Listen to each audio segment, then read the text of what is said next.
नवंबर का महीना शुरू हो चुका था। खेतों में छोटी छोटी गाजर लगी हुई थी। सोहन ने कुछ गाजर बाहर निकाली तो देखा वे काफी छोटी थी। मेरे ख्याल से फसल पकने में अभी 20 दिन और लग जाएंगे। तुम क्या कहती हो विमला? मैं भी यही कहने वाली थी। एक काम करते हैं, खेतों में पानी दे देते हैं। मिट्टी काफी सूखी लग रही है। हाँ, तुम ठीक कह रही हो। मिट्टी काफी जगह से वो सूख गई है। चलो तो फिर तुम घर चलो, मैं पानी देकर आता हूँ।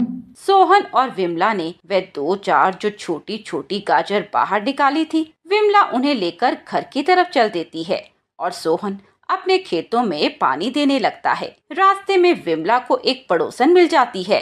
कैसी हो विमला? बड़े दिनों बाद दिखाई दी। और ये छोटी छोटी गाजर, लगता है खेत से आ रही हो। हाँ हाँ, मैं तो ठीक हूँ, तुम बताओ कैसी हो? ये गाजर निकाल कर देख रहे थे कि कितनी तैयार हुई है, लेकिन अभी फसल तैयार नहीं हुई, तो सोचा इन छोटी छोटी गाजर की सब्जी बना लूंगी। तुम्हें चाहिए तो तुम रख लो। नहीं नहीं, मैं तो बस ऐसे ही कह रही थी। चलो कोई बात नहीं, मुझे लगता है 20-25 दिन में फसल तैयार हो जाएगी। हमारा अंदाजा भी यही है। विमला और सोहन दोनों बहुत मेहनती थे। अपने छोटे से खेत में वे सब्जियां उगाते और बाजार में बेचते। उनकी शादी को 5 साल हो गए थे, लेकिन उनके यहाँ कोई बच्चा नहीं था। कभी कभी दोनों इस बात को लेकर उदास भी हो जाते थे, लेकिन फिर सोहन विमला को समझा देता। पड़ोसन के साथ बात करते करते विमला काफी आगे निकल आई। तभी उसे सड़क के किनारे एक बकरी और उसका बच्चा दिखाई देता है, और पास में एक छोटा बच्चा भी था। अरे ओ चाची, तनिक मेरी बकरी के लिए गाजर दे दो।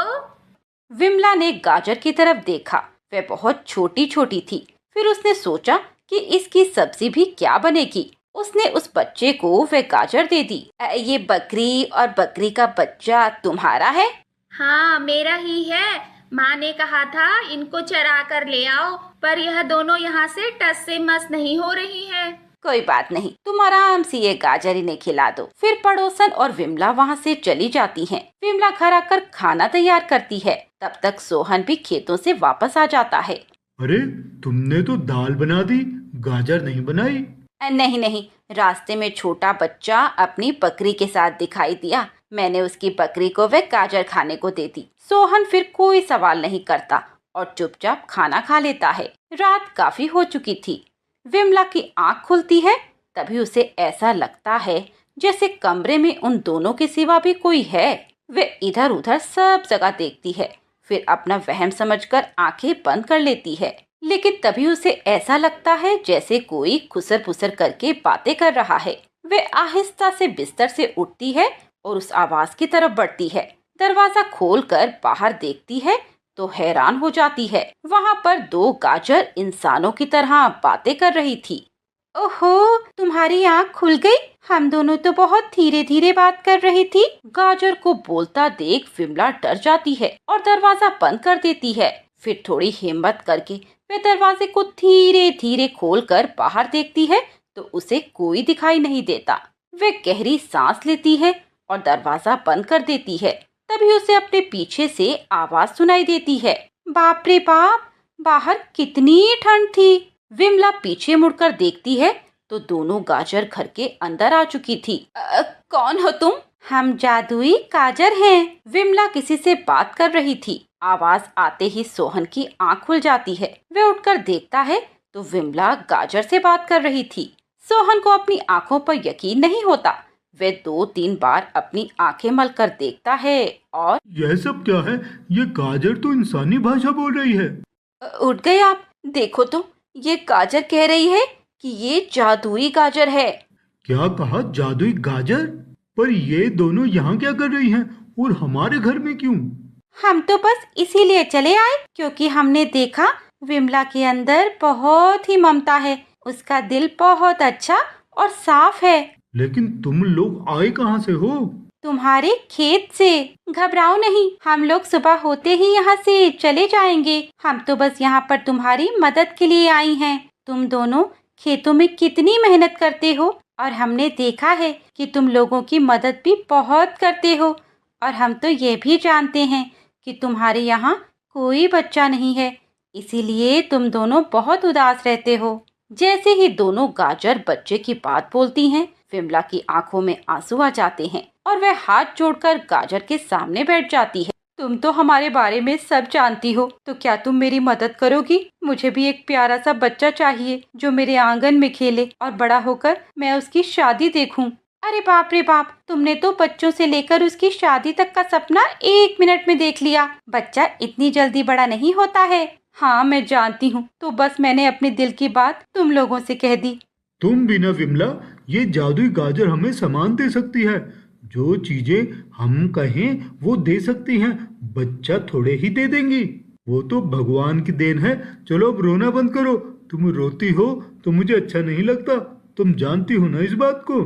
विमला खड़ी हो जाती है और आंसू पोंछ लेती है। तभी गाजर विमला को कुछ खाने के लिए देती है। चुप हो जाओ विमला, और ये लो, ये खा लो, और देखना जल्दी तुम्हारे आंगन में एक प्यारा सा बेटा खेलता नजर आएगा। विमला गाजर की दी हुई चीज को खा लेती है। अब तुम दोनों ये कहोगी कि हम तो इतने गरीब हैं, अगर बच्चा आएगा तो हम उसे पालेंगे कैसे? तो तुम लोग उसकी चिंता बिल्कुल मत करो, हम तुम्हारे लिए सब कुछ करेंगे। तुम्हें एक अच्छा घर देंगे, तुम्हारे खेतों की फसल बहुत अच्छी होगी, और तुम लोग जितने लोगों की मदद करोगे, तुम्हारे यहाँ उतनी ही बरकत होती चली जाएगी। मुझे तो अब तक समझ में नहीं आ रहा, आखिर तुम दोनों हमारी मदद क्यों कर रही हो? भूखे को खाना खिलाना सबसे बड़ा पुण्य होता है, और विमला ये पुण्य कमा चुकी है। बस इसीलिए हम लोग विमला की मदद करने आए हैं। सोहन, कल जब तुम अपने खेतों में जाओगे, तुम्हारी फसल तैयार होगी, तुम उसे बाजार में बेच देना, और जब तुम वापस अगले दिन अपने खेतों में फसल लेने जाओगे तो वो फिर से तैयार मिलेगी। मेरे कहने का मतलब ये है कि तुम्हारे खेतों से कभी भी फसल खत्म नहीं होगी, लेकिन याद रखना, तुमने सबकी मदद करनी है जो जरूरतमंद होगा। ये कहकर वे दोनों जादुई गाजर वहाँ से गायब हो जाती हैं। सोहन विमला को गले लगा लेता है, और फिर अगले दिन सुबह जब वे लोग अपने खेतों में जाते हैं तो फसल तैयार होती है। ये देखकर वे दोनों खुश हो जाते हैं कि जादुई गाजर की वजह से ये सब हुआ। सोहन और विमला खेतों से गाजर निकाल लेते हैं और उन्हें धोकर मंडी में बेच देते हैं। अब रोजाना सोहन यही करता, और जितने भी पैसे उसे मिलते उनमें से कुछ पैसे वे अलग रख देता। एक दिन सुबह सुबह विमला को चक्कर आने लगते हैं। तब सोहन उसे डॉक्टर के पास लेकर जाता है, और डॉक्टर बताता है कि विमला गर्भवती है। ये सुनकर वे दोनों बहुत खुश होते हैं। बस विमला, आज के बाद तुम खेतों में काम करने के लिए नहीं जाओगी, यहीं घर पर आराम करोगी। ठीक है, ठीक है। एक दिन सोहन खेतों से घर की तरफ आ रहा था कि तभी उसे एक औरत छोटे बच्चे के साथ दिखाई देती है। वे भूखी प्यासी नजर आ रही थी। सोहन को देखते ही वह बोलने लगती है, भैया, 2 दिन से कुछ नहीं खाया, गरीब पर दया करो, खाने के लिए कुछ दे दो। यहाँ इस समय तो मेरे पास कुछ भी नहीं है बहन। तुम मेरे साथ घर चलो और वहाँ पेट भर खाना खाना। सोहन उस औरत के बच्चे को गोद में उठा लेता है और फिर उस औरत को घर ले आता है और विमला को सारी बात बता देता है। घबराओ नहीं, इतनी देर में खाना बनाती हूँ, तुम नहा धोकर मेरे कपड़े पहन लो। तुम्हारे कपड़े बहुत मैले हो गए हैं ना, और बच्चे को भी नहला दो। अच्छा, ठीक है। वह औरत नहाने चली जाती है। विमला उन लोगों के लिए खाना बनाने लगती है, और खाना बनाने के बाद वह सब बैठकर खाना खाने लगते हैं। तुम इस गाँव की तो नहीं लगती, छोटे बच्चे के साथ क्यों परेशान घूम रही हो? क्या करूं बहन, मेरे पति इस दुनिया में नहीं रहे। उनके जाने के बाद रिश्तेदारों ने हमसे सब कुछ छीन लिया और मैं भीख मांगने को मजबूर हो गई। कल घूमते घूमते इस गांव में पहुंच गई। घबराओ नहीं बहन, अपने भाई का घर समझकर तुम यहीं पर रहो। और वैसे भी मेरी पत्नी गर्भवती है, मैं खेतों में रहता हूँ तो उसकी चिंता लगी रहती है। तुम यहाँ पर इसके साथ रहोगी तो मुझे भी अच्छा लगेगा। हाँ हाँ, ये ठीक रहेगा, मुझे भी सहारा मिल जाएगा और तुम्हें भी। तभी उस कमरे में रोशनी होती है और सोहन और विमला देखते हैं कि वे बच्चा और औरत गायब होकर जादुई गाजर में बदल जाते हैं। सोहन, विमला, तुम दोनों कैसे हो? पहचाना हमें? हम जादुई गाजर। हम तो यहाँ तुम्हारी परीक्षा लेने आए थे कि तुम किसी की मदद करते भी हो या नहीं, लेकिन तुम दोनों ने हमारा दिल खुश कर दिया। तुम दोनों को देखकर मुझे बहुत खुशी हो रही है। तुम दोनों की वजह से आज मैं गर्भवती हूँ और कुछ दिन बाद हमारे घर में बच्चा भी आ जाएगा।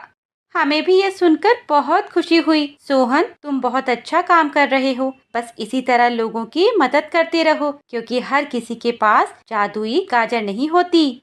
ये कहकर वह जादुई गाजर फिर से गायब हो जाती है। सोहन और विमला के यहाँ 2 महीने बाद एक प्यारा सा बेटा होता है। सोहन गांव के गरीब बच्चों के लिए एक स्कूल खुलवा देता है, जिसमें सबकी पढ़ाई मुफ्त होती है।